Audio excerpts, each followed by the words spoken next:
Nak satu beg yang boleh terus bawa pergi kerja tapi boleh bawa pergi jalan-jalan juga?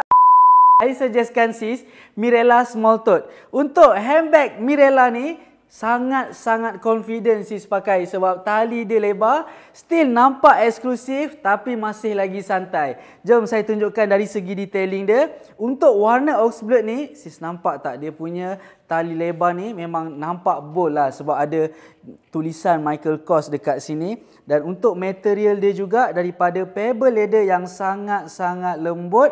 Ada top handle, dia punya material dekat sini sis, smooth leather. So, untuk bahagian dalam, satu kompartmen masih lagi bertutup dan zip. Ada juga satu open pocket dekat bahagian dalam ni. Untuk Mirella Small Tote ni, kita baru sahaja restock dekat butik Selection. Kalau sis nak bayar secara ansuran pun boleh, full payment pun boleh. Ansuran 3 hingga 12 kali bayaran tau. Kalau sis buat pembelian hari ni, kita akan postkan dalam masa 3 hari.